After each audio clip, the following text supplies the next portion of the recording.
सी हो सकना। वो चमकौर दी जंग, उस तो सारागढ़ी तक का सफ़र और उसका जो नतीजा वो साडे सामने है। असी कुछ तस्वीरां दे राहीं असी अपने सफ़र नूं पूरा करांगे और उसके बाद 9 बजे आप दियां कॉल्स लैके ताकि असी अपने विरसे नूं, अपने इतिहास नूं, ये जिहड़ा पिछला इतिहास है सानू अगे कुछ कर गुजरन लई ये प्रेरणा देवेगा। साडा विरसा बहुत अमीर है पर असी गरीबी विच क्यों घूम रहे हैं। असी उस विरसे नूं चेते करिए। जिहड़ी पहली तस्वीर आप देख रहे हो ये 36 सिख रैजीमेंट की जिहड़ी उस वेले चलाई गई सी, जिस रैजीमेंट नूं अज तक 10 विक्टोरिया क्रॉस, 2 परमवीर चक्रा, 14 महावीर चक्रा, 68 विक्टोरिया चक्रा जिहड़े दिते गए हैं। इस तो बाद दियां ये 3 तस्वीरां जिहड़ियां आप वेखोगे ये उस वेले दे फौजी हैं जिहड़े कि सिख रैजीमेंट के फौजी। इन्हां दियां जो कमाल दी ड्रैस और जो कुछ इन्हां दा विरसा है। इस तो अगली जिहड़ी तस्वीर है वो आप देख रहे हो, ये वो मैडल है जिहड़ा मैडल उन्हां नूं ऑर्डर ऑफ द मैरिट जिहड़ा उन्हां नूं मिलिया सीगा। इस तो अगली तस्वीर ये उस सारागढ़ी दी जंग दे वो महान योधे जिहड़े हवलदार ईशर सिंह और lieutenant colonel, acting lieutenant colonel John Haughton हैं, जिन्हां दी कमांड दे विच ये सारा। जॉन हॉटन उस लड़ाई दे दौरान 40 साल दे सन पर वो उस लड़ाई विचों तां बच गए, पर अगले साल दी लड़ाई उसे इलाके दे विच उत्थे शहीद होए। वो सिख रैजीमेंट के कमांडेंट सन जिहड़े कि उस लड़ाई दे विच, अगली लड़ाई दे विच वो शहीद होए। दरअसल पठाणा दे नाल और सिखां दे नाल ये इन्हां दा पुराना संबंध रहा है। इतिहासक तौर दे उत्ते गुरु नानक साहब ने भी लिखिया, हिंदुस्तान दे उत्ते हमला होया, बाबर दा हमला है और जिस वेले हमला हुंदा है तां 2 फौजां हन जिहड़ियां दिल्ली दी दहलीज दे उत्ते लड़ रहीआं हन और दोनों इसलिए लड़ रहीआं हन कि हिंदुस्तान दी अजमत दे उत्ते, हिंदुस्तान दी असमत दे उत्ते, हिंदुस्तान दी इज्जत दे उत्ते कब्जा किसने करना है। और लोकल पॉपुलेशन जो इत्थे दा आवाम है वो इतना साह साथहीन हो चुका है, वो खड़ा है कि जो जितेगा असी उसकी रियाया बनना है। सतगुर सच्चे पातशाह साहिब श्री गुरु नानक देव जी महाराज लिखते हैं, मुगल पठाणा भई लड़ाई, ये मुगलों और पठाणा की लड़ाई सी, पर यह लड़ाई तो बाद फिर पंजाब रस्ते विच पै गया और रस्ते दे विच होण करके जदों पठाणा का हमला होया, भावें वो दुरानिया का, रंगड़ा का, अबदाली का, किसी का भी हमला होया, सिख उसके रस्ते दे विच रुकावट बन गए। उसका नतीजा ये निकलिया कि पठाणा ने, उन्होंने अफगानिया ने हरमंदर साहब नूं टाठेरी कीता, पर उसका जवाब जो दिता वो यही सी कि भागे जा रहे दुरानी की सलवार जहां उलझानी थी। वो इत्थों ऐसे गए कि मुड़ वापस ना आए। दरअसल इन्हां दी मारो मार बार बार दी आवाजाई ने दिल्ली दी हुकूमत उस मुगलिया सल्तनत नूं इतना कमज़ोर कर दिता कि पंजाब दे सिख उस वेले पढ़दे सी खादा पीता लाहे दा, बाकी अहमद शाहे दा। और पंजाब दी एक आम लोक गाथा सी, मोड़ी मोड़ी बाबा कच्छ वालिया, छई रन गई बसरे, मोड़ी बाबा कच्छ वालिया। पर सिख आम तौर दे उत्ते उस वेले चढ़दी कला दे विच रहिंदियां होइयां ये पढ़दे सी कि गुरु साहब दा हुक्म है, काबल ते कुत्ता मंगवाऊं, मुगलों ताई तुड़ाऊं, दिल्ली तख्त उड़ाऊं, जड़ ते सिंघन को बिठवाऊं।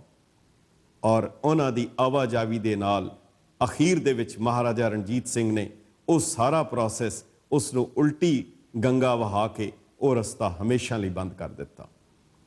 और बल्कि कोहिनूर जिसनों जबरदस्ती तोहफा कह लो या जिस तरह भी कह लो, वो तोहफा जिहड़ा कोहिनूर दा सी, इस रिश्ते नूं उसने होर पीड़ा कीता।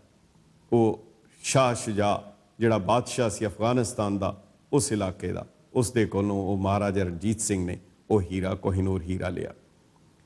ਅਗਲੀ ਜਿਹੜੀ ਤਸਵੀਰ ਹੈ ਉਹ ਆਪ ਵੇਖ ਰਹੇ ਹੋ, ਇਹ ਉਸ ਇਲਾਕੇ ਦੀ ਉਹ ਤਸਵੀਰ ਹੈ ਜਿਹੜੀ ਕਿ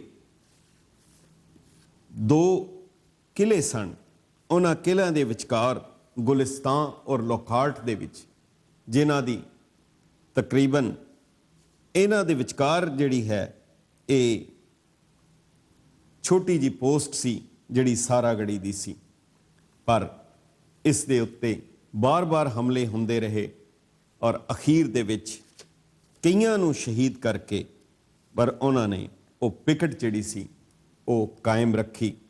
ਇਸ ਤੋਂ ਅਗਲੀ ਤਸਵੀਰ ਆਪ ਜਿਹੜੀ ਵੇਖ ਰਹੇ ਹੋ, ਇਹ ਵੀ ਉਸ ਇਲਾਕੇ ਦੀ ਉਹ ਤਸਵੀਰ ਹੈ। ਅਗਲੇ ਤਸਵੀਰ ਦੇ ਵਿੱਚ ਇੱਕ ਹੋਰ ਨਕਸ਼ਾ ਹੈ ਜਿਹੜਾ ਟੋਪੋਗ੍ਰਾਫਿਕਲ ਉਸ ਦਾ ਨਕਸ਼ਾ ਹੈ। ਇਸ ਤੋਂ ਬਾਅਦ ਜਦੋਂ ਉਹਨਾਂ ਨੇ ਅੱਗ ਲਗਾ ਕੇ ਉਹ ਪਿਕਟ, ਉਹ ਸਾਰਾਗੜੀ ਦੀ ਛੋਟੀ ਜਿਹੀ ਪਿਕਟ ਜਦੋਂ ਸਾੜ ਦਿੱਤੀ ਔਰ ਅਖੀਰ ਦੇ ਵਿੱਚ ਇੱਕ ਸਿਪਾਹੀ ਗੁਰਮੁਖ ਸਿੰਘ ਰਹਿ ਗਿਆ। ਉਸ ਸਿਪਾਹੀ ਨੇ ਇਜਾਜ਼ਤ ਮੰਗੀ, ਉਹ ਸਿਗਨਲਮੈਨ ਸੀ। ਉਸ ਸਿਗਨਲਮੈਨ ਨੇ ਇਜਾਜ਼ਤ ਮੰਗੀ ਕਿ ਮੈਨੂੰ ਹੁਣ ਇਜਾਜ਼ਤ ਦਿਓ ਕਿ ਮੈਂ ਆਪਣੀ ਸਿਗਨਲਿੰਗ ਇਕਵਿਪਮੈਂਟ ਸੁੱਟ ਕੇ ਹੁਣ ਮੈਂ ਵੀ ਰਾਈਫਲ ਚੁੱਕ ਲਵਾਂ। ਜਦੋਂ ਉਸ ਨੂੰ ਇਜਾਜ਼ਤ ਮਿਲ ਗਈ, ਤਕਰੀਬਨ 60 ਦੁਸ਼ਮਣ ਦੀਆਂ ਫੌਜਾਂ ਦਾ ਉਸਨੇ ਕਾਂਡ ਕੀਤਾ। ਇਸ ਨੂੰ ਦੇਖ ਕੇ ਇੱਕ ਗੱਲ ਚੇਤੇ ਆਈ। ਪੁਰਾਣਕ ਮਿਥਿਹਾਸਕ ਕਹਾਣੀ ਹੈ ਕਿ ਇੱਕ ਤਕਸ਼ਕ ਇੱਕ ਵਾਰ ਕਿਸੇ ਬ੍ਰਾਹਮਣ ਨੂੰ ਉਸਦੇ ਪੈਰ ਦੇ ਅੰਗੂਠੇ ਨੂੰ ਕੋਈ ਵਿਸ਼ਟਾ ਲੱਗ ਗਈ, ਕੋਈ ਗੰਧ ਲੱਗ ਗਿਆ, ਉਸ ਦਾ ਵਹਿਮ ਨਾ ਜਾਏ। ਉਸਨੇ ਬੜੀ ਕੋਸ਼ਿਸ਼ ਕੀਤੀ, ਕਈ ਵਾਰ ਧੋਤਾ, ਕਈ ਵਾਰ ਸਾਫ਼ ਕੀਤਾ, ਕਈ ਵਾਰ ਮਾਂਜਿਆ, ਪਰ ਉਸ ਦਾ ਵਹਿਮ ਨਹੀਂ ਸੀ ਜਾ ਰਿਹਾ, ਨਹੀਂ ਇਸ ਨੂੰ ਤਾਂ ਗੰਧ ਲੱਗ ਚੁੱਕਾ ਹੈ। ਅਖੀਰ ਉਸਨੇ ਤਕਸ਼ਕ ਨਾਗ ਨੂੰ ਸੱਦਿਆ, ਜਿਹੜਾ ਮਿਥਿਹਾਸਕ ਤਕਸ਼ਕ ਨਾਗ ਹੈ। ਉਸ ਨੂੰ ਕਹਿਣ ਲੱਗਾ ਮੇਰੇ ਪੈਰ ਤੇ ਫੁਕਾਰਾ ਮਾਰ। ਉਹ ਤਕਸ਼ਕ ਕਹਿਣ ਲੱਗਾ ਜਾਣ ਦੇ, ਤੂੰ ਮੇਰੇ ਫੁਕਾਰੇ ਨੂੰ ਨਹੀਂ ਜਾਣਦਾ। ਜਦੋਂ ਉਹ ਬਜ਼ਿੱਦ ਹੋ ਗਿਆ, ਨਹੀਂ ਤੂੰ ਮੇਰੇ ਪੈਰ ਦੇ ਉੱਤੇ ਫੁਕਾਰਾ ਮਾਰ, ਤਾਂ ਉਸ ਵੇਲੇ ਉਸ ਨਾਗ ਨੇ ਵੇਖਿਆ ਇੱਕ ਤੀਲੇ ਜਿਹਾ ਮਰਿਆ ਜਿਹਾ ਛੋਟਾ ਜਿਹਾ ਇੱਕ ਨਵਾਂ ਜੰਮਿਆ ਸੱਪ ਸੀ, ਬਿਲਕੁਲ ਤੀਲੇ ਜਿੰਨਾ। ਉਸਨੇ ਉਸ ਨੂੰ ਕਿਹਾ, ਉਸ ਤੀਲੇ ਜਿਹੇ ਸੱਪ ਨੂੰ ਕਿਹਾ ਕਿ ਇਹਦੇ ਪੈਰ ਤੇ ਫੁਕਾਰਾ ਮਾਰ। ਜਦੋਂ ਉਸ ਤੀਲੇ ਜਿਹੇ ਨੇ ਫੁਕਾਰਾ ਮਾਰਿਆ, ਉਸ ਬ੍ਰਾਹਮਣ ਦੀ ਲੱਤ ਉੱਡ ਗਈ। ਸੋ ਉਹ ਤਾਂ ਵਿਚਾਰਾ ਸਿਗਨਲਮੈਨ ਸੀ। ਜੇ ਉਹ ਸਿਗਨਲਮੈਨ ਹੋ ਕੇ ਜੇ ਉਹ ਇਤਨਾ ਕੁਝ ਕਰ ਸਕਦਾ ਹੈ, ਤੇ ਜੇ ਵਾਕਈ ਉਹ ਦੂਸਰੇ ਫੌਜੀ ਹੁੰਦੇ ਤੇ ਉਹਨਾਂ ਨੇ ਕੀ ਕੁਝ ਕਰਨਾ ਸੀ। ਇਹ ਜਿਹੜਾ ਇਤਿਹਾਸ ਹੈ, ਜਿਹੜੀ ਜਿਵੇਂ ਗੱਲ ਕੀਤੀ ਹੈ, ਪਿਛਲੇ ਇਤਿਹਾਸ ਤੋਂ ਅੱਗੇ ਲਈ ਪ੍ਰੇਰਨਾ ਮਿਲਦੀ ਹੈ।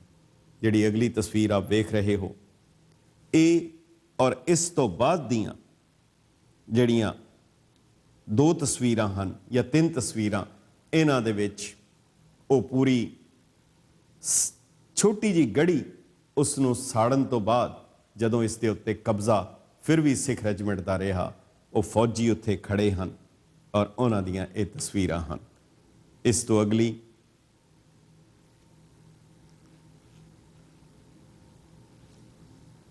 ਔਰ ਇਹ ਸਾਰੀਆਂ 3-4 ਜਿਹੜੀਆਂ ਤਸਵੀਰਾਂ ਹਨ ਉਹ ਆਪ ਵੇਖੋਗੇ, ਇਹ ਉਸੇ ਸਾਰਾਗੜੀ ਮੈਮੋਰੀਅਲ ਦੀਆਂ।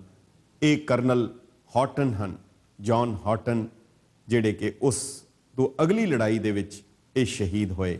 ਇਹ ਆਪਣੇ ਫੌਜੀਆਂ ਦੇ ਨਾਲ, ਸਿੱਖ ਰੈਜੀਮੈਂਟ ਦੇ ਉਹਨਾਂ ਫੌਜੀਆਂ ਦੇ ਨਾਲ ਇਹ ਹਨ।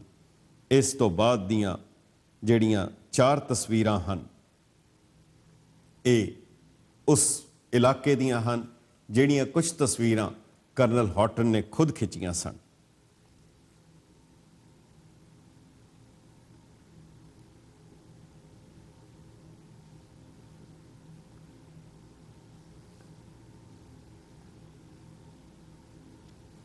ਇਹ ਪਲੇਟ ਹੈ